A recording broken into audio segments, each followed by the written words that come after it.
მოგესალმებით ძვირფასო მეგობრებო დღეს ჩვენ უჩვეულო ფორმატში მუშაობთ ხედავთ სტუმარი ყოს გადაცემაში ბატონი ნიკოლოზ ნერგაძე ამერჯ მოგესალმებით ნიკო ნერგაძე როგორ არის ნიკო ისა ახალი ღვინო ძველ ტიკებშიო თუ ძველი ღვინო ახალ ტიკებშიო რაღაც ჩვენ შემთხვევაში როგორ იქნება ნახე როგორ ის ქენი ეგრევე მასპინძლის როლი იქისრა ძალიან კარგი ესე იგი ჩვენ გადაცემას ქვია განკითხვის დღე ჯიმისთან და სტუმარ ნიკოსთან ერთად ესე თუ მე თანაწამყვანი აღარა ვარ შეიძლება ყველა მარიცოდეს მაგრამ ნოემბრიდან თანამშრომლები აღარა ვართ სოლო ცურვაში ვარ ცხოვრებაში აღარა ვარ ვერ შევეგუე მართალი გითხრა მაგრამ რაღაც კი მეც არ მჯერა ახლა რომ შენ სტუმარი ხარ და მე მასპინძელი ვარ და რაღაც ხო მაგრამ ეგრე არის ხო ნიკო ბევრი რამე შეიცვალა გარდა იმისა რომ სტატუსი შეგეცვალა ბოლო ამ ერთ კვირაში აი ახლა დაგვაწიეს ეს ინფორმაცია ნიკო რომ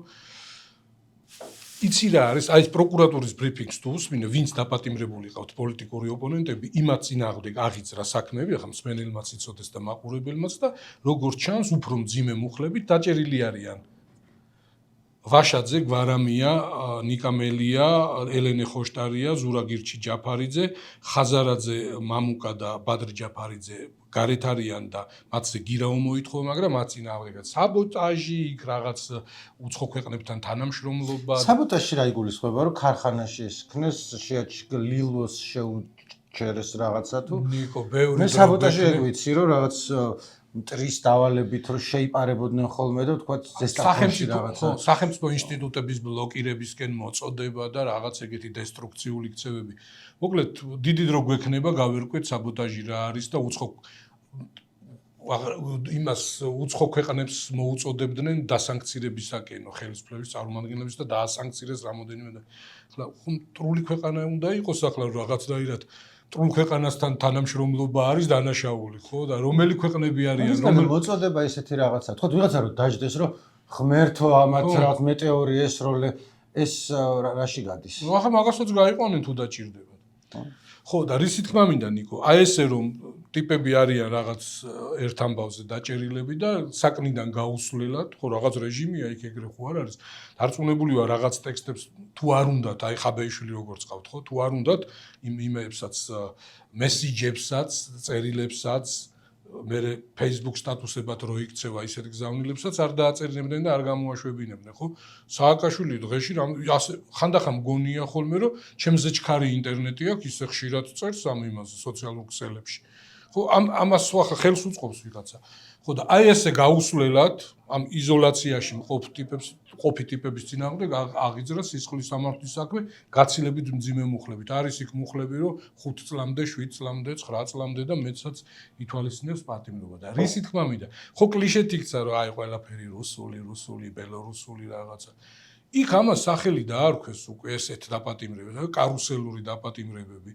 ერთ სროკს რო იხდი, უცბად დაგეწევა მეორე. მეორეს რო იხდი, უცბად დაგაწევენ გზაშია მესამე და ეს არ გამოგიშვებენ სანამ თვითონ არ ჩათვლიან საჭიროდ. ხო, ესეთ სიტუაცია არის, ჩემო ნიკო. ეს ალბათ არ არის კარგი შენი აზრით. ჩემი აზრით ეს არ არის კარგი და ეს ახლა რატო გამახსენდა, იცი, აქ სანამ სიტყვა მოიტანა და შენ ლაპარაკობდი ლეიბებზე თუ მატრასებზე და იმებზე და მე გითხარი რომ რა ლეიბები რა ორთოპედიული მატრასები ნარებს უნდა მივეჩვიოთ ჩემო ნიკოლოზ საზოგადოება უნდა მიეჩვიოს ნარებს როგორც ჩანს აქ ხანგრძლივი დროის განმავლობაში არ იქნება რბილ ნივთებზე დიდი მოთხოვნილება და ესეთ ფაფუქს აგნებს ხო ეს მართლა როგორ იცვლება რომ ჯერ კიდე შარშა აი ამ ყველაფრის მე რო ეთქვათ რომ რუსი კოკობახიძეს დაიჭერენ ქუჩაში და წაიყვანენ ან აზას ან პატას ან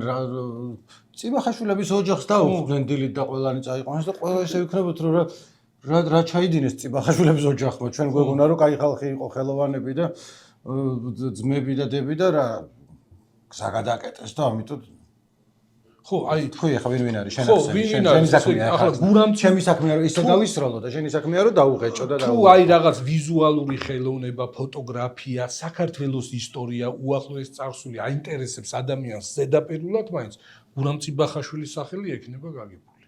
ხო? და მისი შვილები ახალგაზრდები კიდე არ არის გამორიცხული რომ იცნობდნენ. გურამ წიბახაშვილი, აი რა ვიცი, ბევრი გამოფენის ავტორი, ალბომის ავტორი, აი საქართველოს ისტორიაში სამარაჯამოდ რო დარჩება ისეთი ფოტოს ავტორი, ხო? აი ეგეთი ტიპი არის და ეგეთი ოჯახი არის და ამ რუსთაველის ამ ბადაღებული გზის გადაკეტვის გამო მისი ოჯახის ერთდროულად 4 წევრი მოხვდა იმაში ციხე საპრობილეში. რუსიკო კობახიძე. აი ხა ჩვენთან ხო ესე არის, რომ ესე მოირგო რაღაცნაირად ხელისუფლებამ როლი, რომ ყველა არიან ესე ვთქვათ, ლიბერასტები, ამ ქვეყნის ტრადიციებისა და კულტურის და რავი ისტორიის ძირ გამომთხრელები და თვითონ არიან რაღაც კონსერვატიული ღირებულებების მატარებლები და ოჯახი, დემოგრაფია, გადარჩენა, ისტორია, აი ყველაფერი ერთად არის თავმოყრილი ქალბატონ რუსუდანში, ხო? 9 შვილის დედა არის აი სოვლაბის მკვლევარი, ისტორიკოსი, ფილოლოგი, რავი, მეცნიერებათა დოქტორი, ლექტორი, ამღზრდელი, ჩემ შვილის დამრიგებელი, ხო, აი მასწავლებელი და ასე შემდეგ, ხო. და პაატა შამუგიაც, ხო, პოეტი.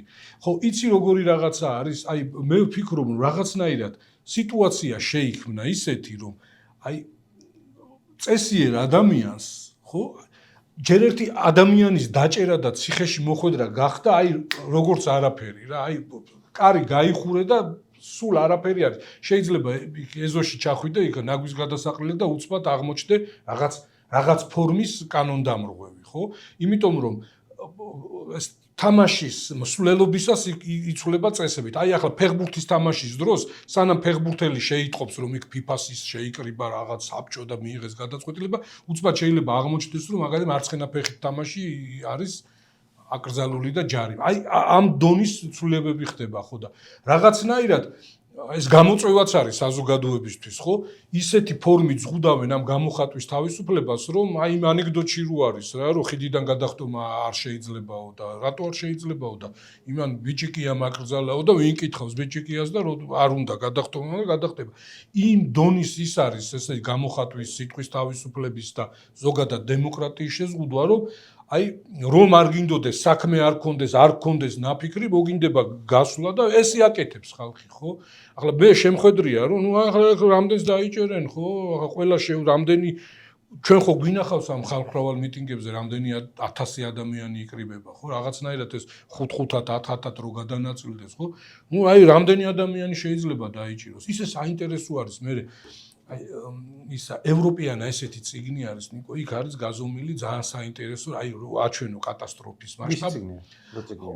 ჩეხი ავტორი ყავს.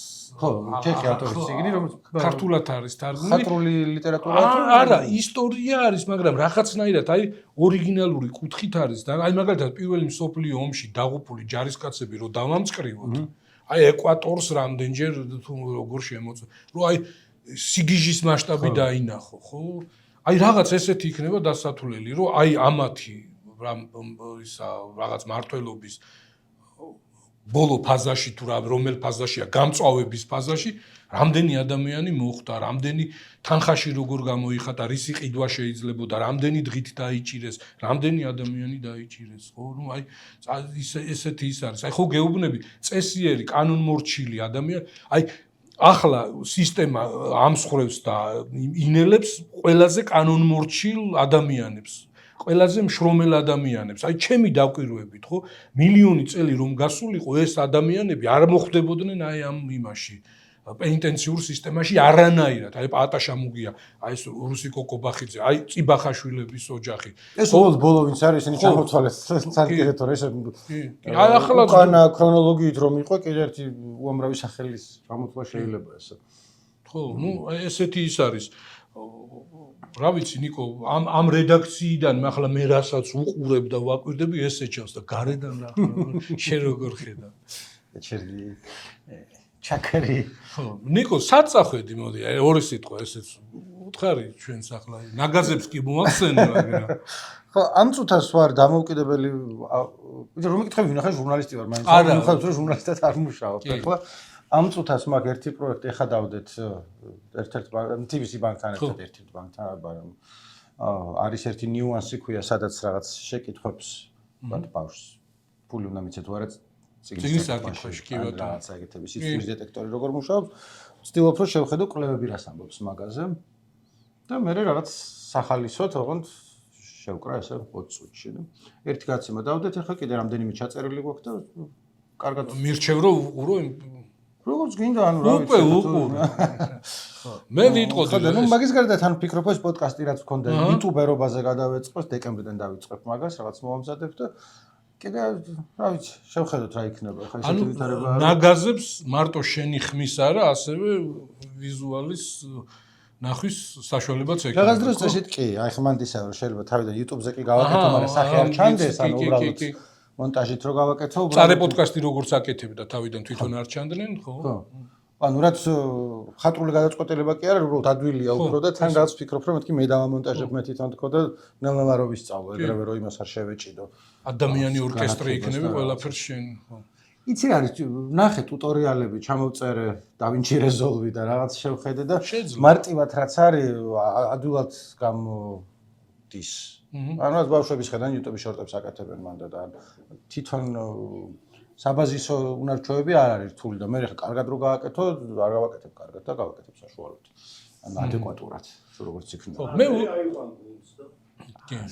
ხედავ აიყვან ხო რა აგიყვან კი ხედავ როგორი ფარული შენიღბული შემოთავაზება იყო ეგრევე ხო მე ვუყურე შენს ამ პირველი იმას ტექსტიც ავიკითხე ტექსტი გადასარევი ტექსტები ცნობილია ნიკოს ტექსტები ხო ვუყურე კი საინტერესო არის ახლა უბრალოდ მე როგორც არა გეიმერი ტიპი ახლა დიდად ხო ეს არ იქნება სპოილერი უფრო ანონსი იქნება ნიკო ლაპარაკობს აი ეს თამაშები აგრესიას იწვევს თუ არ იწვევს აი ამაზე აქვს დიდი ესეთი მთელი მაგის მუღამი მქონდა რატო რომ ხო და საინტერესოა პირველი თემები ავარჩიე რომელიც ისაც ცოტა ვიცოდი იმიტომ რომ ხომ თვითონ გარდა იმისა რომ ჟურნალისტი ვარ თქვა მას კომუნიკაციის მაგისტრიც გახლავარ ვასწავლიდი მაგას და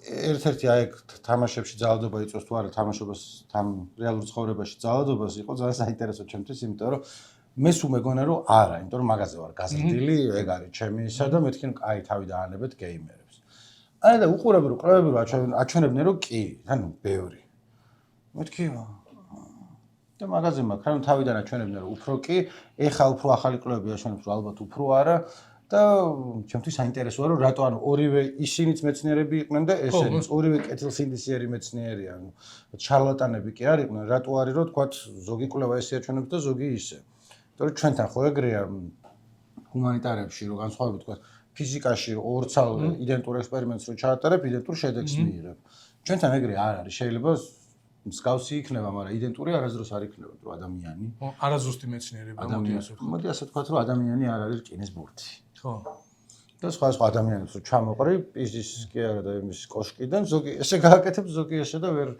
ერთდროულად ძალიან მაღალი ხო არ არის მოკვდებოდნენ იქით რომ ჩამოყარო რასაკვირველია მოკვდებოდნენ მოდი ასე ვთქვათ რომ COVID ლეიბს დავუდგამ მაშინ რო არ დავხოცე ხალხი ისე მთავარი არგუმენტი მე მგონი ისა თაობათა შორის ბრძოლაში როგორც ეს ხომ მშობლები აგებენ შვილებზე პასუხს და შვილებს კიდე თამაში უნდა სული იყვნენ შემწრალი და ითამა შენ უშლი შენ შვილებს ეგრე სანდროს რას ეუბნები არ ითამაშო უბრალოდ დროს ნუკლავო თუ სწავლას მიხედეო თუ ისა აგრესიული გახდები და დემონსტრაციებზე ჩემთვის ანუ იმიტომ რომ მშობლები როგორც წესი ეგრე ეუბნებიან რომ ამ კვლელობებს და იმებს ნერვები და ის გაუ ჩემთვის უფრო პრობლემა არის ტელეფონთან გატარებული დრო არ აქვს მნიშვნელობა როგორ არის გატარებული ანუ რაღაც უზღუდავ ხოლმე ვცდილობ რომ გარკვეული ის კონტეს რომ იმის მერე ტელეფონი არ შეიძლება იმიტომ რომ მარტო ჩემი აზრი არ არის კვლევებიც აჩვენებს და ბოლოში დასკვნა ეგეთია რომ იმაზე უფრო ჯერ ერთი არის ბავშვი 9 წლის არის ხო ის რომ რაღაც თავში რომ ნაჯახს ურტყა თინეიჯერზე სხვანაირად მოქმედებს და პატარა ბავშვს სხვანაირად მოქმედებს ისევე როგორც თქვა ჰორორ ფილმები რამეს აშავებს თუ არა ხო ცხადია რომ არ აშავებს ანუ მაგრამ მეორე მხრივ აბა დაჯექი ახლა პირველ კლასელ ბავშვს ჩავურთე ისა საშინელებები შეიძლება ხო ბენზოხერხი შეიძლება იმას დაუშავოს ამიტომ რომ იცი რა არის უფროსი ადამიანისთვის უფროსწორად ვინც პასუხისმგებელი არის ბავშვი ხო აი დარწმუნებული ვარ რომ აი რაღაც განგაში სიგნალი ერთვება იმიტომ რომ არ იცის ზუსტად ესეც შეიძლება და ისეც შეიძლება იყოს შეიძლება მიიღოს ეს თამაშად და არაფრად მხოლოდ აი ესეთ ნახატად ან დადგმულ გამოსახულებად მაგრამ სულ ფიქრობ რომ ბიჭო იქნება ეს ისეთ მოდელად მიიღოს რომ იფიქროს რომ ეს კარგია და ეს ნორმალურია და ესე უნდა ხდებოდეს ამაში არ ახარ დარწმუნებული და ანუ თან იცი ფსიქიკაზე როგორ იმოქმედებს, არის თქვა ხა ჩემი უფროსი სოფოს ჰორორები ბავშვობიდან უყვარდა. ერთად უყურავდით ხოლმე რაღაც. მე ერთი გოგო არის მაგის მეგობარი, რომელმაც დაახლოებით მაგავე ასაკში ნახა ანაბელი ჰორორ ფილმი და ისე იყო, მაგრამ ფსიქოლოგთან დაყავდა, თან ცუდად იმოქმედა იმაზე. სოფოსთვის ანაბელი საშიში არ იყო საერთოდ, იმიტომ რომ აი უფრო საშიში ფილმებზე იყო გაზრდილი. იმას ანიშნავს, რომ ჩემი შვილი უფრო მაგარია ვიდრე ის, მაგრამ ზოგს ცხარეზე არ აქვს რეაქცია, ზოგს უფრო აქვს. ზოგი მაგრამ მოკლედ კიდევ ერთხელ ანუ ეს რაც არის ხოლმე კვლევები არის უფრო მოზრდილებზე და არა პატარა ბავშვებზე, იმიტომ რომ მან კიდე სხვა ცვლადი შემოდის, რომ თუ პატარა ბავშვი ხშირად უყურებს ძალადობას ტელევიზორში. თქვათ არის 7-ის და 8-ის. მან სხვა შეკითხვა გიჩნდება, რომ მშობლები სად არიან, ოჯახში რა ხდება მაგასთან, რამე სხვა ტრიგერი ხო არ არის, რაც იწვევს ამის ძალადობისკენ გადახრას და არა ის, რომ თვითონ კონტენტი შინაარსი, თამაშის შინაარსი შვება, იმიტომ რომ ეხლა რაც თეორიებია მოდაში წამყვანი, ისინი ამბობს, რომ ეს შეიძლება მედიის ძალადობა კატალიზატორი იყოს რაღაცის, მაგრამ როლი უფრო მცირე აქვს, გაცილებით უფრო მეტი არის ალბათ ოჯახში რა ვითარება აქვს, ქვეყანაში რა ვითარება, ეზოში რა ხდება, გენეტიკა შეიძლება კიდევ ბევრი სხვა რაღაცა. კი, მე ვფიქრობ, რომ ესე იგი გამოგონილი სამყაროს და რეალობის გარჩევა შეუძლიათ. რაც არ უნდა ორი, სამი გენეტიკურად შეიძლება მიდრეკილი იყო აგრესიისკენ, ანუ მაგის სპეციალისტი არ ვარ, მაგრამ ვიცი რომ ეგეთი რაღაცები არის.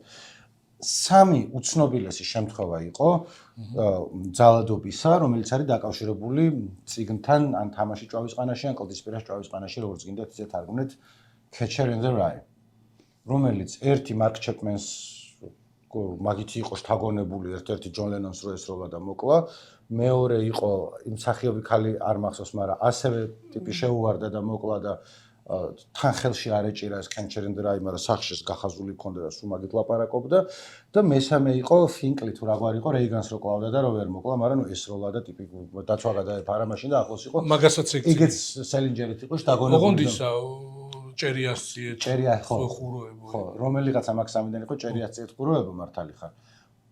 მაგრამ გიჩნდება შეკითხვა რომ წიგნმა ხო არ უქნა, ანუ რა არის ამაში ეგეთი რაც უბიძგა, მეორე მხრივ ეხლა რომ წაიკითხავ მაგ წიგნს, ვიფიქრებ რომ თუ ამის გამო გამოხოდი და ვიღაცას ისქენი, ცოტა შენი პრობლემაა და არა სელინჯერის. ხო, იცი რა არის, თან რა არის, იცი, ამ ჰორორებისგან ხო ბოლომდე მაინც ვერ დააზღვევ. და თან რაღაც მოთხოვნილება ადამიანს აქვს, იცი, აი ამ ტიპის განცდების. ახლა ჩემს ბავშვობაში ხო ტელევიზორში ან კინოში ხო, კინოთეატრებს ეძახდნენ მაშინ ხო, სრულიად ესეთი ცენზურა გავლილი და რაღაც ესეთი სოციალიზმის და ვიღაც საბჭოთა კინოს მამების მოწონებული. ნოლი პორნოგრაფია, ნოლი ძალადობა, რომანტიკული გმირი, რომელიც სიკეთე იმარჯვებს ბოროტებაზე, რაღაც ეგეთი ისა, ხო, სულ. მაგრამ ახლა ბავშვები ერთმანეთში შავი ხელის და ამ სასაფლაოების ამბავი მიმიქარავს. რას უნდა უყურო მე რომელ იმას სტივენ კინგის იმას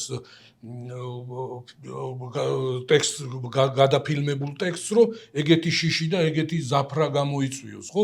შავი ხელის ამბები იყო იქ საფლავიდან მკვდრების და ყვებოდნენ. თან ესე დაღამდებოდა ეს ბავშვები შევიკრიბებოდით და ყოველთვის იყავს და ღამე რო დავწვებოდით ისა სულ საწოლის ქვემოს ვიხედებოდით ის ფანჯარა ღია არ დაგჭეს ეს ისა. არა, ეგ მოთხოვნილება სულ გააქვს, ხა ჰენზელი და გრეტელი იქნება თუ ხალხური ზღაპრები თუ რაც იქნება. თამაშებზე მიიჩნევდნენ რომ ცოტა სხვა ტიპია, იმიტომ რომ შენით მოქმედებდა ხარ ჩართული ამ იმაში. ანუ არა მარტო დამკვირვებელი ხარ, არამედ აქტიური თანამონაწილე კი პროტაგონისტი შენ ხარ.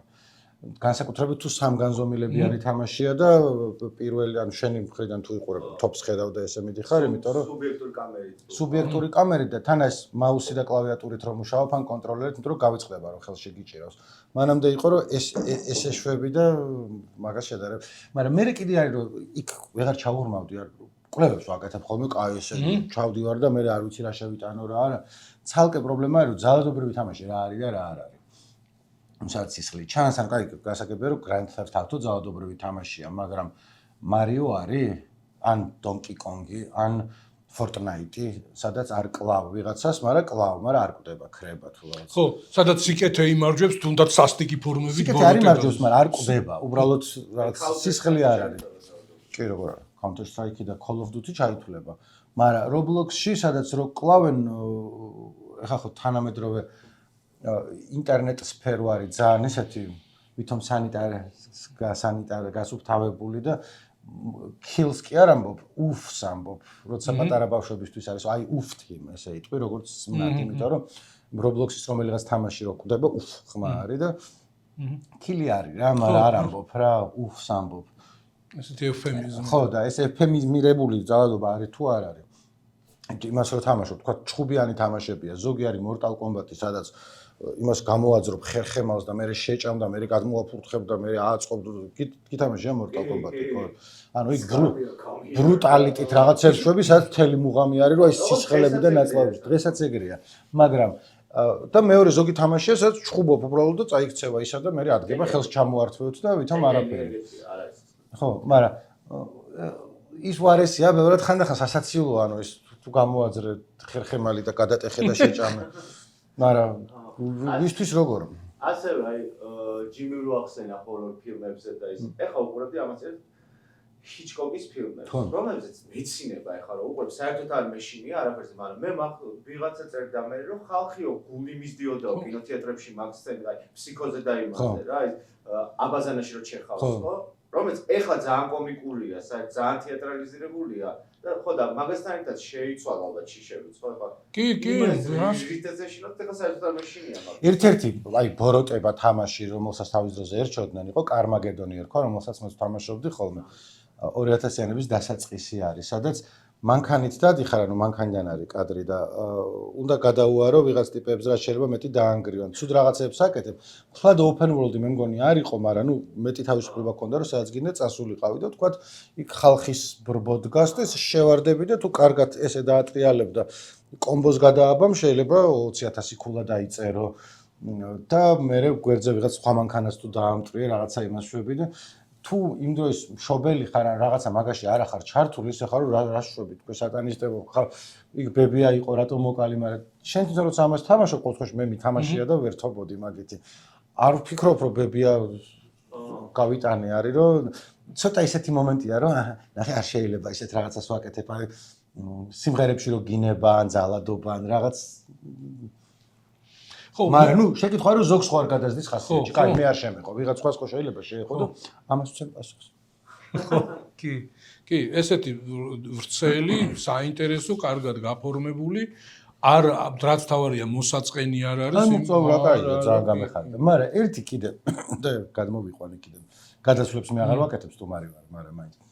შენ რო თქვი რომ რაც მე ხა ბავშვობაში ძალადობა მაქვს ნანახი ჩემი თვალით არა კომპიუტერში და არა იმაში და ერთხელ კლასელებმა მზიურში დაჭრილი კატარა კაცი ვიპოვეთ კაცო გვარდიელი იყო სისხლი 90-იანი წლები იყო ხორი მაშინ სხვანაირი დრო იყო ანუ თქვათ ხო რო სისხლიანი ესე ან ვინ დაჭრა რაღაცა არ ვიცით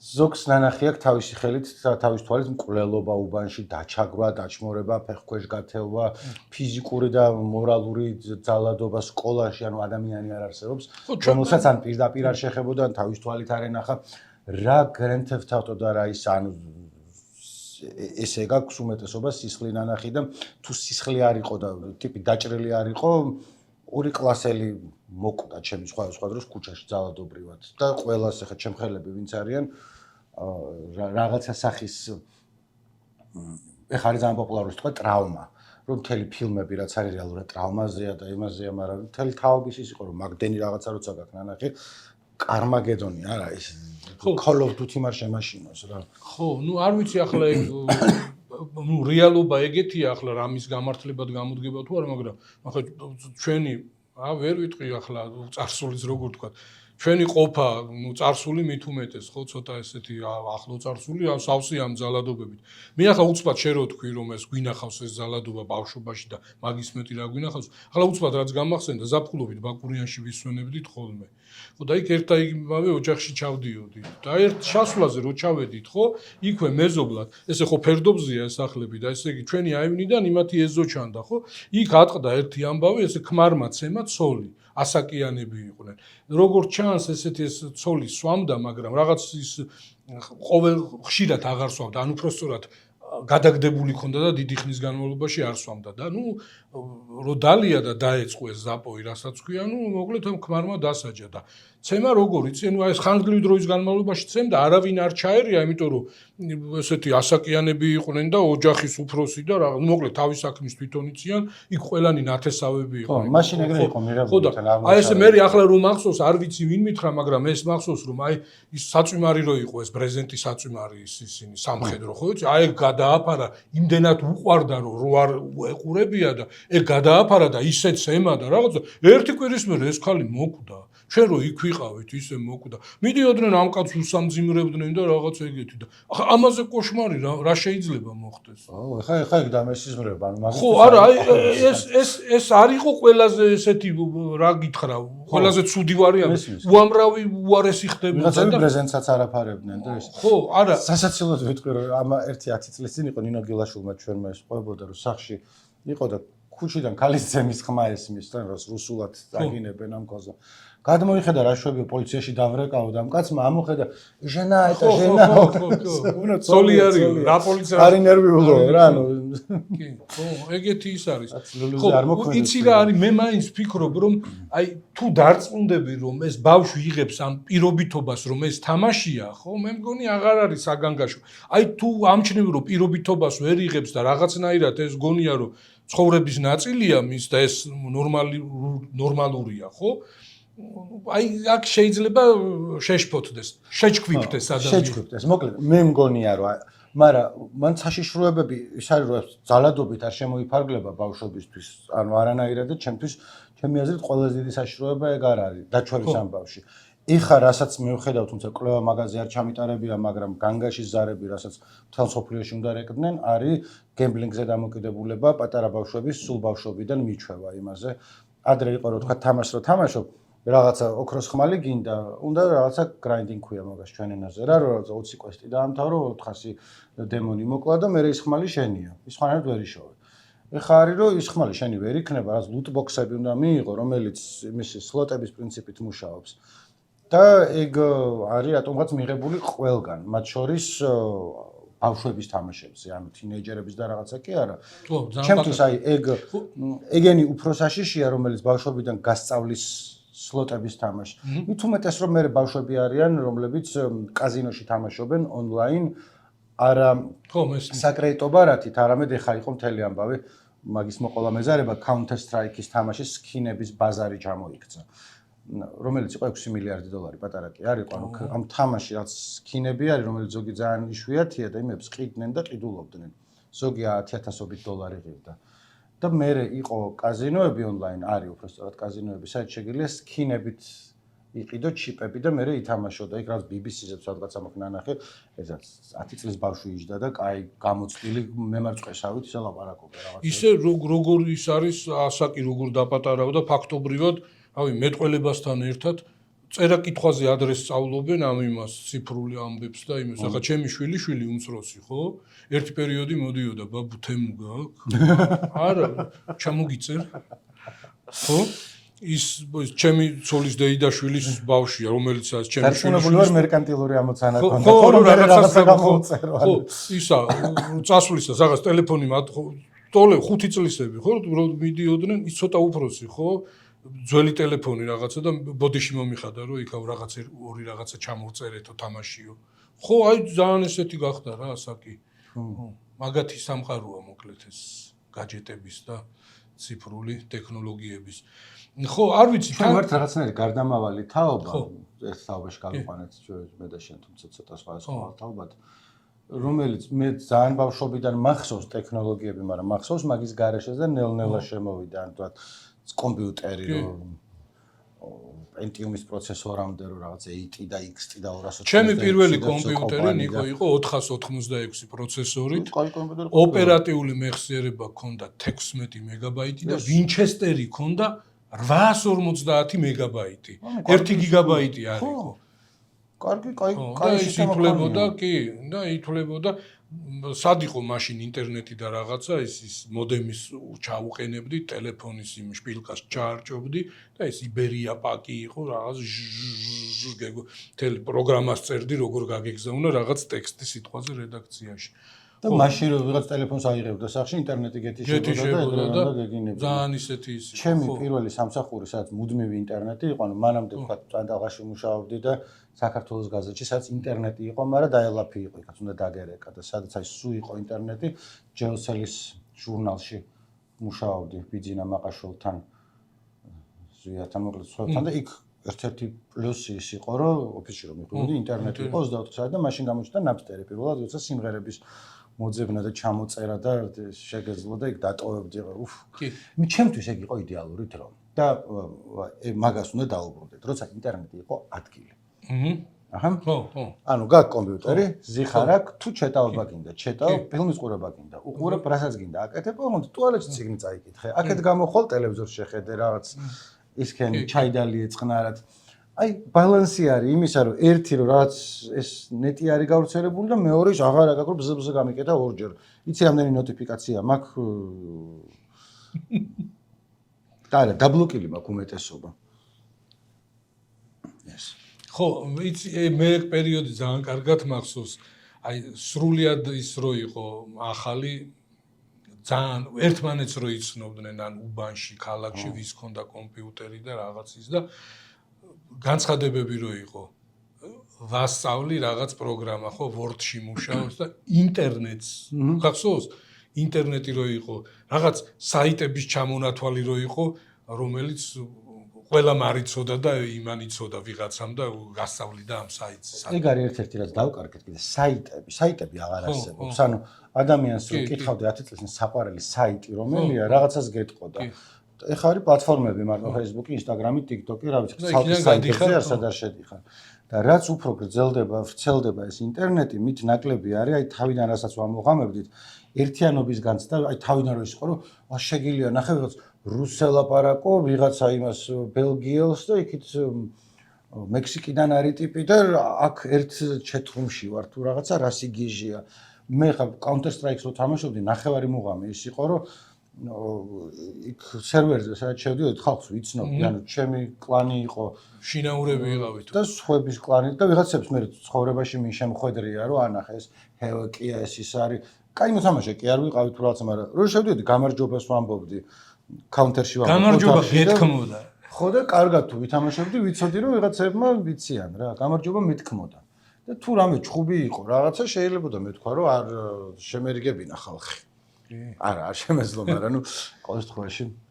ხო, ნიკო, ახლა უყურებ ძალიან ესეთი ამ იმაში ციფრულ და ვირტუალურ სამყაროში, რომ არ გადავიჭრათ და მოუბრუნდეთ ჩვენს ბედკრულ რეალობას. ხო, უყურე, ხო, ჩვენ ვთქვით, რომ აი ისეთ ხალხს აკავებენ და აპატიმრებენ, რა ვიცი, რომლებიც აი რომ არა ესეთი ექსტრემალური ვითარება, რომელიც ასეთი ხელოვნურად არის შექმნილი და მე ბევრჯერ მithქვამს რატომ არის შექმნილი, ხო, საერთოდ არ მოხვდებოდნენ არც პენიტენციურ სისტემაში და არც რაღაც სამართალ დამრღვევთა რაღაც უზარმაზარ რეესტრში, ხო, აგავი ათასობით ადამიანს ითვლის, ვინც ადმინისტრაციული წესით დააკავეს ან სისხლის სამართლით და ასე შემდეგ. მაგრამ გარდა ამ ტიპის ადამიანების ასევე რაღაცნაირად სისტემის ამ იმაში სამტრევში რუსულად დრაბილკა ქვია ამას ხვდებიან თვითონ ამ სისტემის მიმართ თითქოს და ლოიალურად განწყობილი ადამიანები ასევე ვირუსულად გავრცელებული რა ვიცი ერთდროულად სასაცილო ვიდეოც არის და სატირალი ვიდეოც არის გულისხმობა ეს ცნობილი რის გამოცნობილი არ ვიცით, მაგრამ ნუ ბევრისთვის ცნობილი ეს მანჩო გიორგობიანი როგორ შედის სუპერმარკეტში, კონსულტანტს როგორ ლანძღავს, აგინებს, ემუქრება რომ მოვიყვან ვიღაც იმებს, ჩემიანებს გავაღვიძებ და გაგისწორდებით და მართლაც მიყავს, შედის რამოდენიმე მამაკაცი და ათრევენ ამ კონსულტანტს, აგინებენ, ცემენ ამ ეს ამანაც დამარტყა როგორ თქვი, ესეც შემეხო ჯაკო ესეც შემეხო, ისიც შემეხო და ცემენ და მე მესამე ნაწილი არის კიდე ვიღაც ტიპი რო შედის ცალკე და რომ ამას რომ რა დაჭერებეთო გეთქვა შეგარიგებით რაღაც ხო აი ესეთი ადამიანები ეს ერთ პირველ შემთხვევა არ არის ხო მაღალი თანამდებობის ტიპები შედარებით დაბალი თანამდებობის ტიპები აი ახლა რო იტყვიან მეისრეებიც აი ეს რკინიგზაში ვიღაც ტიპი დააკავეს თანამშრომელი რაც ადრე არ ხდებოდა. ნუ თავისიანებსაც თითქოს და თავისიანებსაც სისტემა აღარ ინდობს. რა ხდება შენ როგორ ფიქრობ აი როგორც სტუმარმა იქნებ გამარკვიო ნიკო. მე კი მაგ ჩემი მოსაზრება. შენი თქვი, იმიტომ რომ მე მინდა რომ ის დავიჭირო უცებ ეშმაკის ადვოკატის პოზიცია და ვიყო პროსახელისმფლობო პროპაგანდისტი, რომელსაც აქვს თავისი აზრები ამასთან დაკავშირებთან. ხო, მე ანუ დაიჭირე ეს ავარ, როლი მაქვს მორგებული, რომ იცოდე, თქვა ჩემაზრებს არ ვამბობ, მაგრამ აბა მეკამათეთ. რომ რა გინდა მანჩო გიორგობლიანის შემთხვევაში ჩაიდინა ადამიანმა დანაშაული 2 დღეში დავიჭიროთ. ეხლა შუაში აგინა იმას მინის აგინა კი ბატონო, მაგრამ მანამდე დაწყებული იყო საქმე, მანამდე აღიძრა. ხო, მე ვფიქრობ რომ აი იგივე შემთხვევაში თუნდაც 1 წლის წინ, 2 წლის წინ, 3 წლის წინ არ დააკავებდნენ. მოკლედ გაატარებდნენ რა. ხო, ცუდია მე. არა, ცუდი არის რა, რაღაცას ნიშნავს ეს. ცუდია კარგია. რა გინდა დავიწყეთ? ეს იმის გამო არ კეთდება, რომ კანონის უზენაესობა არის და დაუსჯელი არავინ უნდა დარჩეს. ჩემი აზრით ეს არის სწორედ მაგიტო, დაუსჯელი არავინ უნდა დარჩეს და რა თქმა უნდა ჩვენთვის ჩვენიანი და ჩვენთვის ისა ვარ. სტუმრებისთვის არა კაცო ის პროსახელისუფლებო მხარდამჭერებისთვის არ არსებობს. მართლაც და გეთანხმები რომ ადრე იყო გადაცდომები, რაღაცაზე თვალის დახუჭვა ხდებოდა ეხლა რას. მაგრამ როდემა აი ხა ჯობს გვიან ვიდრე არას. გადმოვედი შენ მხარეს. ვისაც გადაუცდა ხელი დავიჭერეთ ყოფილ პრემიერიდან მეისრემდე დამთავრებული. რა გავაკეთოთ სხვა? კი, მაგას გეტყვი, ხო, მე მაინც იმ არგუმენტს გავამყარებ, რომ აი გახსოვს ისა, ცნობილი როგორ გახდა. მელიაზე რო გაიწია ვესტაკო იმპოზანტნი ვისოკამ რაღაც პალტო და რაღაცა. მაშინ შეუქეს, ტაში დაუკრეს, გაამხნევეს და ახლა აღარა. ხო, მე რაღაცნაირად ესეთი ფუნქცია მაქვს აღებული, რომ ვაკვირდები ბელარუსის შემთხვევებს, რუსეთის შემთხვევებს და ჩვენ შემთხვევებს. კი ამბობენ, რომ ის არის ძალიან ზედაპირული და ხელოვნური დაკავშირება არის, მაგრამ არც ისე, რატომ, იცი? რატომაც არა, აი ერთმანეთის გამოცდილებებს არის ეს ერთმანეთის გამოცდილებებს დიქტატურები, ავტორიტარული რეჟიმები იზიარებენ, უნაწილებენ, ხო? იქ გაიარეს. რუსეთში ნაკლებად, მაგრამ ბელარუსში, სადაც ჩვენ რუსეთზე მეტად ბელორუსის ვგავართ, რატო იცი? რუსეთს მაინც დიდი ქვეყანაა, სხვა რესურსები აქვს, შემოსავლები სხვა აქვს, იქ წიაღისეული, მოკლედ, სხვა რაღაცის გარშემო ხდება კონსოლიდაცია. ბელარუსში, რომელსაც ეს ყველაფერი არა აქვს, რაც რუსეთს აქვს, ნავთობი, გაზი და რაღაცეები და ეს ნავთო-დოლარები და რაღაცეები, სხვა ტიპის შემკვრელი ჭირდება სისტემას, ხო? თავის დროზე. უბრალოდ აი მოდუნებული ყოფილიყავი, აქტიური არ ყოფილიყავი, სრულიად საკმარისი იყო სისტემისთვის, ხო, არ გეხებოდა. ახლა ეგრე აღარ არის იქაც. თავისიან ბიზნესმენებსაც იჭერს ლუკაშენკა, ესეთი პროპაგანდისტები, ბლოგერები, ეს ტელეგრამ არხები რო აქვს და პროსახელისუფლებო, პრორუსული, იმ ტიპებსაც შეეხო.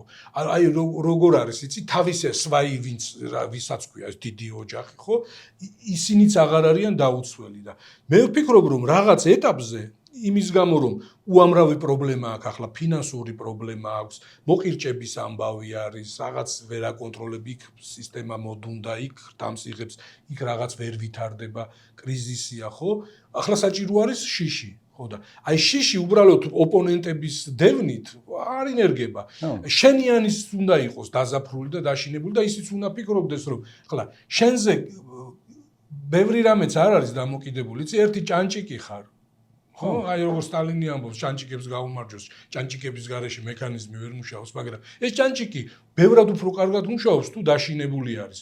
უყურე, შეიძლება შენ დიდად კმაყოფილი არ იყო რაღაცებით, იმიტომ რომ უფრო რადიკალი ტიპი ხარ, ან სათანადოდ ვერ გიფასებენ მატერიალურად შენს თავგანწირვას და უკმაყოფილება გამოხდა. აღარ მოვიდა ჩემი დრო? ხო, აი ის რო არის, რა მე ახალგაზრდა ახლა ბებერი, ხო, ეგ პონტი არის.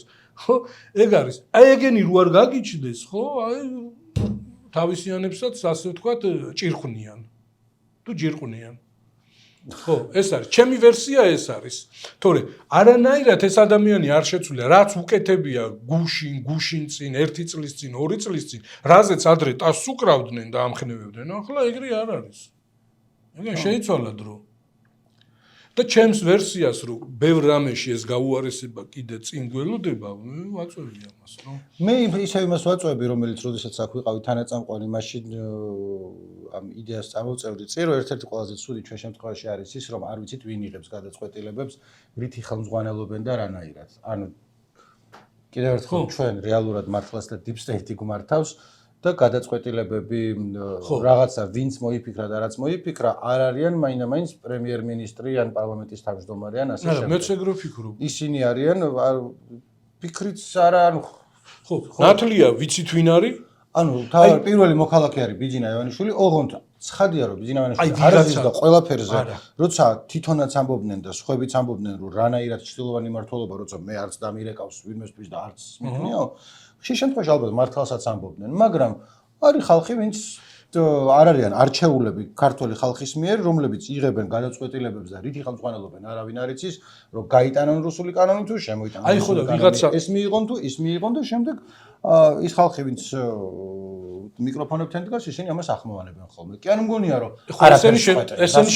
ესენი უნებული ვარ რომ ისინიც ბევრ რამეს წვეთენ. ესენი შემსრულებლები არიან, რაღაც დეტალები შეაქვთ, რაღაცას აუმჯობესებენ, რაღაცას აუარესებენ, მაგრამ ხო აი მაფიაში როგორ არის ეს ნათლია და ის კონსოლიერია რა, რა ქვია ის რო ყავს ხო, კონსოლიერი ხო. ხო, აი ეგ აყავს ვიღაცა, რომლის სახელი ჩვენ არ ვიცით ვინ არის. მე ვფიქრობ რომ ეგ ხარშავს ამ იმებს. აი რო ვამბობ რუსულ და ბელარუსულ გამოცდილებებს, ის ფილტრავს, ის ხარშავს, ის იმაშვება. რომ გამოცდილებს ადგილობრივ რეალობას აღდება, ანუ ესენი რასაც იღებენ გადაწყვეტილებას, ანაზდად ხო არ იღებენ, ანუ ეს არ არის ჩვენი აქ ხა უბრალოდ ამათ თუ არ ვიცი რაც ქვია ეს ოპოზიციური აქტივიზმის პრობლემა არის ხოლმე როგორც წესი ის რო არის რეაქტიული და არა პროაქტიული, ანუ ყოველთვის ხელისუფლების ნაბიჯებს პასუხობს რაღაცით და თვითონ ინიციირებას არ იწყებს ხოლმე ან ვერ იწყებს რთულია და ასე შემდეგ. და ისინი რეაქტიულები არ არიან, ანუ იქ ხშირ შემთხვევაში არის რაღაცა გეგმა, რომელიც მინიმუმ 6 თვის ადრე არის გაწერილი, რომელზეც როცა თვითონ ბატონი ბიძინა გამოდის ხოლმე ლაპარაკობს ამ გეგმაზე და როგორც წესი კიდევ ერთხელ არაერთხელ გითხოვს რომ შეიძლება დაპირება არ შეუსრულებია, მაგრამ რაც მუხარა თქვა საპარლამენტო არჩევნების წინ, რაც იყო გეგმა რომ ამას ვიზამ და იმას ვიზამთო და იქნება ოდესმე ტერიტორიული მთლიანობაც, მაგრამ ეს დაპირება არ დაუდია მაგას და მუხარა რა ზადო შეასრულა. კარგი რაც დაპირდა, არაფერი შეასრულა, მაგრამ რაც დაემუქრა, ყველაფერი შეასრულა. ხო. რაც იმას ნიშნავს, რომ ჯერ კიდევ საპარლამენტო როცა ამბობდა, რომ ეხა ჩვენო სპეციალურად გავაკეთეთო, რომ ეს კანონი შემოვიტანეთო, რომ მე ხალხიო გამოვიდეს და აიღალოთ. ყველაფერი ისე ვერ იმუშავებს, როგორც დაგეგმა. არც პოლიტიკაში, არც სოციოლოგიაში, არც არაფერში ეგრე არ ხდება, იმიტომ რომ ხალხი ის კიდევ ერთხელ ფიზიკა არ არის, რა ხა შუაში მაგაზე ვილაპარაკეთ და არ არსებობს არავინ, ვინც ესე დაждდება და ზუსტად გაწერს. მაგრამ დაახლოებით შეგიძლია გაწერო, დაახლოებით არის მაგალითები მაგის და ხალხი არის ძალიან ჭკვიანი ხალხი, ვინც იქ არიან და ვინც ამ გადაწყვეტილებებს იღებენ. მით უფრო რომ რაც დრო გადის, თვალთვალის, კონტროლის და მიყურადების მექანიზმი განუზომლად 1-10 ჯერ გაიზარდა. ამას იმას ვფიქრობდი. ტაქსიში ვიჭექი და წინ არის თვალთვალის კამერა თუ რაღაც სხვა. რომელიც არის უკვე წარსულის დაახლოებით 1 წელიწადში ალბათ აღარ იქნება ეგ ძახილები. იმიტომ რომ ყველგან თვალთვალის კამერა იქნება. ხო. საერთოდ სულ ყველგან, იმიტომ რომ ძვირი არ არის. ახლა ის რაც მარტო რუსთაველზე რო ულაგიათ. კი, ხო. ეს რო გადაატანო ორ დიდ იმას მიყვება. მან პრობლემა ხო იცი რა იყო ძირითადი? თვალთვალის კამერების, აგრეთ წოდებულ ძაბრს თუ ბოთლნექს გიკეთებს, რომ რაღაც მომენტში ადამიანი უნდა ჩაერიოს, ვინც გადაწყვეტილებებს მიიღებს. ტექნოლოგიურად შეიძლება რომ სულ ყველას მოусმინო, მთელ მოსახლეობას არ არის პრობლემა, მაგრამ მერე ვიღაცამ უნდა გაშიფროს ესენი და ვიღაცამ დაალაგოს და კონტექსტი გამოიტანოს და მერე ზევით აიტანოს და მაგით უარი ხოლმე როგორც წესი ხელოვნური ინტელექტი შემოდის მაგას.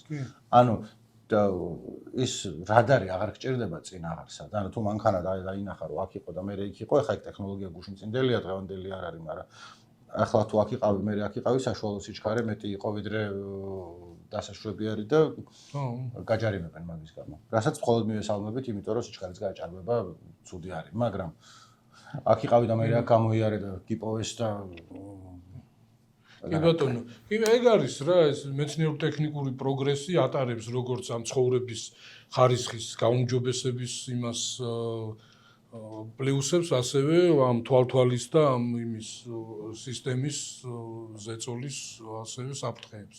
ხო, ეგ გააჩნია როგორ გამოიყენებს.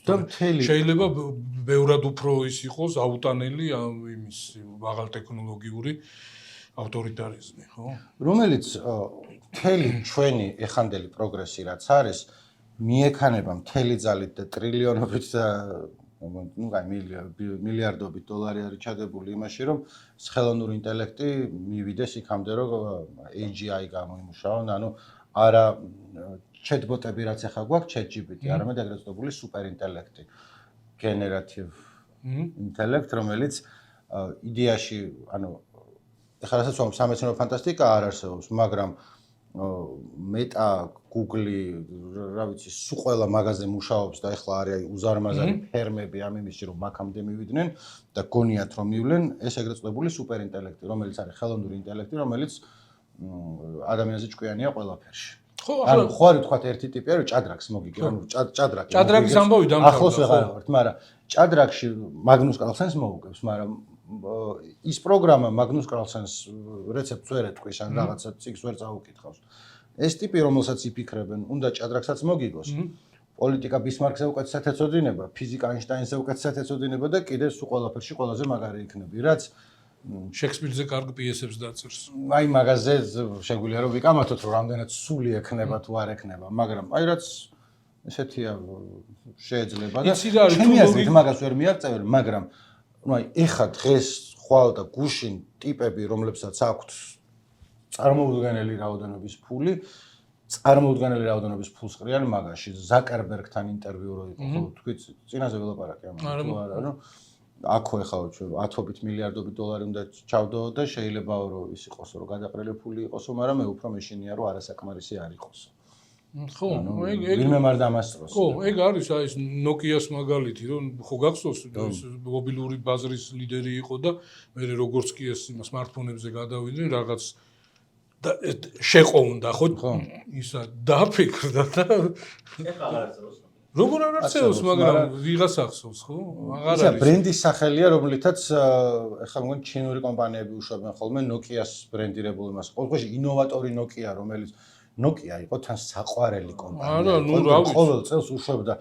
ეხა აღარ არის ტექნოლოგია ისეთი საინტერესო, იმიტომ რომ ყველაფერი iPhone-ი, Android-ი ერთი და იგივეა და Nokia მქონდა წკაპ ესე იხსნებოდა და ესეც იხსნებოდა N75 თუ არ მახსოვს რა ის იყო. აქ ხილაკები ქონდა, აქაც ქონდა. აი ემოციურად, აი რასაც ახლა დღევანდელ მომხმარებელს, სმარტფონების მომხმარებელში შეიძლება იწევდეს iPhone-ი. აი მაგას იწევდა მობილურებში, აი Nokia, აი ხო, ეგეთი იყო რა, აი მოკლედ მობილური რამის სინონიმი გახდა რა მობილურის, ხო ეგეთი. ვისაც არ აქვს Nokia, მაგარი ადი Nokia. ხო, მე მაგას მე ხო იცი ესეთი შევაგებთ ჩვენ, რომ რაღაც დროის მერე რო ჩაიძირა, ვისაც კიდევ აქვს Nokia ის მართლა ადი Nokia, ხო. მე უკვე ეგეთი ის იყო, ხო, ჩამორჩა. ხო და მოკლედ მან საშინელება ისაა, რომ ეს თუ მართლა მოიგონეს, რომელიც რა ვიცი, ანუ მაგას ჩალიჩვებენ რა. თან ის არის, რომ ინფრასტრუქტურული უზარმაზარი მილიარდობით ინვესტიცია არის, მაგრამ ნახევარი ამერიკის ეკონომიკა მგონი Nvidia-ზე და სადაც არის რაღაც მთელი ქალაქები ამ კომპიუტერების ფერმების, რომელიც იქ დგას იქიდან კოსმოსიდან ჩანს რაღაცას შვება და მართლა არ რომ მოიგონონ, კარგი რისთვის არის, არავინ არ იცის, იმიტომ რომ მე არის რომ ჯერ კლიმატისთვის არის საშინელება, უამრავ დენს მოიხმარს, უამრავს. და ერთ-ერთი ის არის, იქნება მართლა მოვიგონო და იმან გვირჩიოს, მე რა გავაკეთოთ ხუმრობის გარეშე. ხო, ეს არის. იცი რა არის, თუ ლოგიკური წინააღმდეგობა არ არის, ანუ ადრე თუ გვიან გააკეთებენ რა, მეჭვი არ შეგეპაროს, ხო? ანუ ეჭვი მეპარება მაინც. მგონია რომ, იმიტომ რომ რაც ეხა მოდი ასე ვთქვათ, რომ მე წარმოდგენა არა მაგის უკან რა როგორ კეთდება, ანუ ჩემი ცოდნა შემოიფარგლება, რომ YouTube-ზე უყურებ ვიღაც ტიპებს, რომლებიც მიღეჭავენ და ისე მაწვდიან და იმათ აზრს უფრო ვიმეორებ, მაგრამ ჯერჯერობით ახლოს არა ვართ იმათ, თან როგორც ამბობენ, ეს ყოველი ახალი განვითარება ხელოვნური ინტელექტის არა ისეთი რევოლუციურია, როგორც წინა იყო. და ერთ-ერთი, ანუ რაცაც როგორც გონიათ რომ იქნება, რომ რაღაც მომენტში პატარა გარდატეხა თუ იქნა, მე თვითონ ის რაც ხელოვნური ინტელექტში გაკეთებული ის დაგეხმარება, რომ მე აკრიფო და იქითკენ გადახვიდე. ერთ-ერთ მაგალითად ისიც მოყავთ სკეპტიკოსების წინააღმდეგ, რომ New York Times-ში იყო, მგონი ერთი თვით ადრე ვიდრე ძმები რაიტები გაფრინდებოდნენ, ვიღაცის სტატია, რომ მომდევნო მილიონი წლის განმავლობაში ჰაერზე მძიმე ფრენა შეუძლებელი ადამიანები ვერ გაფრინდებიან თუ რაღაც და მე ყველა იმად დაცინოდნენ, რა ეთქვირაში გაფრინდნენ. მაგრამ მე მაგაზე რაღაც ხვის ის მქონდა სტატია წაკითხული, სადაც ეწერა, რომ აბსოლუტურად ცდებოდნენო, მაგრამ სულელების დაწერილი არ იყო, ანუ ისინი რასაც ამტკიცებდნენ, ცდებოდნენ, არასწორი ლოგიკა ჰქონდათ, მაგრამ რაღაცებსაც ეყნობოდნენ, რომ ბოლო 100 წელი არ გამოგვივიდა და ეხლაც არა. რაღაცებს ეყნობოდნენ, მაგრამ ნუ ახლა ფიზიკოსი, კარგი ფიზიკოსი იტყოდა, რომ არქიმედეს ამონგდები ძალა არის თუ რაღაც სითხეში ან ჰაერში მეტი სიმკვრივის გარემოში არის ნაკლები სიმკვრივის საგანი, ნუ ის მასე ზემოთ ამონგდები ძალა მოხდა. ხო, მაგრამ ნუ ეკაი თეორიულად ხო, მაგრამ სად არის? ხო და აქაც თუ არის რაღაც ეგეთი გამართული ლოგიკური ან კანონზომიერება, ნუ ტექნიკურ სირთულეს დროთა განმავლობაში დაძლევენ. ამის თქმა მინდა მე რომ თუ რაღაც ესეთი პრინციპული მეცნიერული წინააღმდეგობა არ არის და უბრალოდ ტექნიკურად რთულად განსახორციელებელია. აი მაგალითად, სინათლის სხივიზე მეტი სიჩქარით რო იფრინო, ხო, შეუძლებელია მეცნიერულად. ხო? აი ხა ვიღაც ტიპებმა რო თამაში ფულის ჩადება დაიწყონ, ხო? ვიღა ფიზიკოსები გამოვლენ და იტყვიან რომ წყალში ყრისა, ხო, ფულს. მაგრამ ნუ ხო გეუბნები თუ მანდ არ არის ეგეთი ტიპის წინააღმდეგობა, რავი ეს მეცნიერების ისტორია აჩვენებს რომ რაც არ უნდა ფანტასტიკური ის იყოს ჟიულ ვერნის რომანები ხო ან თავისუფლად შეიძლება უბრალოდ მან მეორე არის და ასევე ჩვენი ხალხი რომ რატო აკეთებთ ამას ანუ ხო ეგ საინტერესო არის ანუ რას შვებით იმიტომ რომ მანდედან ჩანს რომ ეს თუ მართლა მოიგონეს ეს გააცამტვერებს მილიონობით სამუშაო ადგილს და ზოგადად პროფესიას და ხშირად არის ხოლმე ეგეთი მაგალითები მოყავთ რომ თქვა ერთი სამუშაო ადგილი თუ გაქვს რა მეორე გაჩნდება რომ თქვა ადრე იყვნენ მე ვეშაპე ტიპები რომლებიც რა ვეშაპის კონზე სანთლები თუ რაღაცა შუქს ანთებდნენ და მე ნავთობმა შეცვალა და ნუ კაი ეს ტიპები სხვაგან წავიდნენ ან იყო ის რომ გავიცი 30-40 წლის წინ პროფესია იყო ცალკე როგორც წესი გოგონები იყვნენ ბანკში ფულს გაძლევდნენ ეხა ATM-მა ჩაანაცვლა ეგა და ის ხალხი ვინც ამაზე იყო ეხა უკეთეს საქმეს აკეთებს იმიტომ რომ ფული დათვალე მიეცი ცოტა მოსაწყენი საქმეა შეგიძლია სხვა რაღაცა რაღაც ზიარჭურჭერლივით არის აქ მოკლდა იქ მაგრამ როგორც ამბობ რომ აქო არ არისო ეგრეო რა იმიტომ რომ იმდენი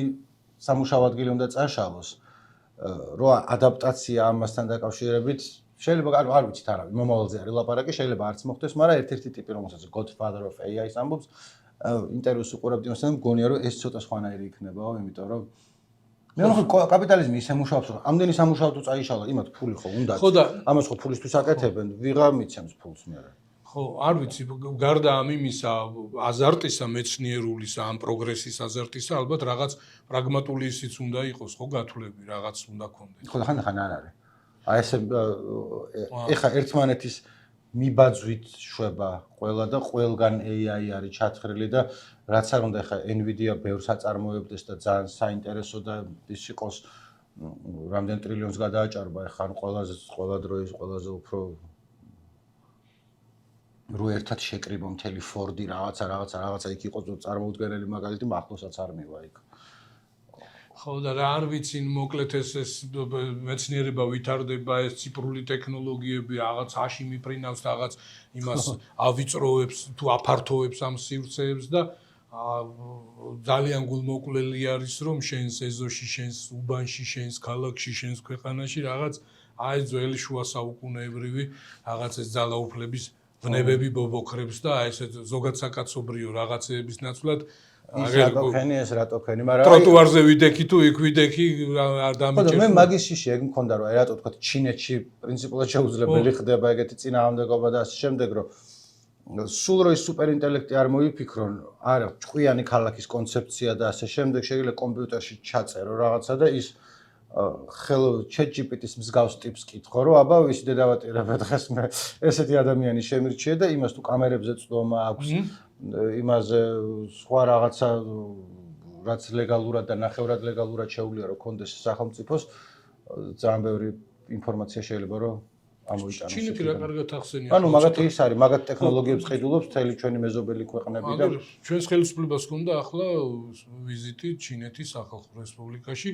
ძალიან გვაქვს ამ ჩინეთზე აკრეფილი და ძალიან ესეთ სანიმუშო და სამაგალითო მოდელად ვსახავთ ჩვენ ესეთი აი მე ხან მონარქიას იკლავენ თავს მონარქიის ხა გახსოვს ერთი პერიოდი მონარქიაზე ეს და ახლა ყველაზე ათეისტური ქვეყანაა ხო კომუნისტური პარტია მართავს და ხო და ადრე როცა აქ მუშაობდი სტატიებს ხარმიდი ხოლმე და არაერთი სტატია იყო ის ყაზახების და რაღაცები სადაც ესე აი დოკუმენტურად არის ნაჩვენები რომ ჩუმად ყაზახჩინელებთან აქვთ ურთიერთობა და რამდენ იმას აყენებენ სათვალთვალო სისტემას. ჭკვიანი ქალაქი არ საიდან არ მომიტანია, ერთ-ერთი ის არის, რასაც შეგიძლია თქვა, რომ ეს კარგ რაღაცას ვაკეთებ, ანუ დანაშაულს აღკვეთავ. ერთი რო გეუბნები, რომ სიჩქარის გადაჭარბება არ შეიძლება, რა გინდა რომ გადააჭარბოს ადამიანმა, დავიჭერთ ნებისმიერ მომენტში, სადაც გადააჭარბება. თავის დროზე როგორც ბატონმა ბიძინამ თქვა, ის სუფთა უნდა კონდეს ის საცვალი და არაფერის არ შეგრცხვება. რატო არის რომ სერიული მკვლელების რაოდენობა ძალიან იკლო ყველგან, იმიტომ რომ ადრე თუ რენდომ შემთხვევით ადამიანს მოკლავდი, ძალიან რთული იყო რომ ეპოვნე ვიღაცას თუ ის არ არის. კაი, ერთ მკვლელობას გაგიტარებენ, მაგრამ მეორე შანსი არ არის, ხო, უცბად. ანუ ეხლა ჩანს რა რაღაცა უფრო ადვილად დეენი. კაცი ვერ მოგიკლია. მაგრამ მაგის პარალელურად ისიც არის რომ ცოტა მარჯვენა ნაბიჯი გადაგიჩნდება, მარცხნივ გადაგიჩნდება სოციალური კრედიტის სისტემა რაც ჩინელებს აქვს. ეგეც კი შეიძლება რომ მიყიდო ადამიანს. თქვა რომ აბა აი ეს დიდი ხინკლები როა რომ გაჭრი და ქვევიდან რომ პატარა ხინკლები რო ამოდის. მაგას რამე არ უნდა დავუშავოთ. ანუ ციხეში ვერ შავსვამთ მაგის გამო, თუმცა მე ცოტა მომხრევარ, მაგრამ მეცა ძალიან მაგრამ ქულები დავაკლოთ რა. ხო, მე არის სოციალური კრედიტი, რომ ის რო იმ კაც რომ მაღაზიაში რო შევიდა და რაღაცა, ეგრევე ჩამოაყალდებოდა რაღაც ქულები და მე არ ვიცი ზუსტად როგორ მუშაობს, მე მატარებლის ბილეთი გიძვირდება და მე რაც პასპორტზე აღარ იღებ თუ რთული ის არის. ხო, აი როგორც ის არის რა, რაღაც ისინი გიუარესტება სერვისები რაღაც რა. რაც იმას, ანუ ერთი მხრივ ცოტა რაც წარმოუდგენელი დისტოპიური აღარ არის ხა არის რამდენიმე წელს წინ დააყენეს, მაგრამ მეორე მხრივ არის სისტემა, რომელიც ბევრს მოწონს, ვინც ამას წესრიგი ვაცებს უყვართ. ვიღაცებს კი არა მეც მიყვარს წესრიგი. უბრალოდ მთელი სამეცნიერო ფანტასტიკა, რაზეც გავიზარდე, რაც ბევრი რაღაც აღარ არის სამეცნიერო ფანტასტიკა, სწორედ მაგის ბალანსი იყო, რომ ყველა ბედნიერია, ყველა გაღიმებული გადის, ყველა აბსოლუტური შვიდობა და იმის უკან რაღაცა ბნელი ის თუხთუხებს. ჯოჯოხეთი. გინდა კომენტარები წაიკითხო წამყვანო? იცი რა არის ნიკო კომენტარები, მოდი. ხო, მე ხო იცი. კაი, შემდეგზე წავიკითხოთ კომენტარები. თუ გინდა შენ წაიკითხე, კაცო. არა, შემდეგზე. შემდეგზე გავიდა დრო, აქ ქორიძეს დაეძინა ლამის. მე რას მეყურებ? ის კი გვინდა რაღაცა თქვა შენც. მკითხე? ხო. ახლა კაი დროსია. დაემშვიდობე მაყურებელს და უცხარი კომენტარები დატოვე. აკითხო კომენტარები? არა. იმიტომ ის არის წამყვანი. კი, და როგორ მოგეწონათ ნიკო სტუმრის ამ. ანუ ახლა ეს არის როგორ მოგეწონათ? ჯიმი მასპინძელი. ჯიმი როგორი მასპინძელი იყო? ჯიმის ჩევდაცამდე. და სხვა ვინ სტუმარს ისურვებდით? ხო, ნიკოს თუ ნიკოს.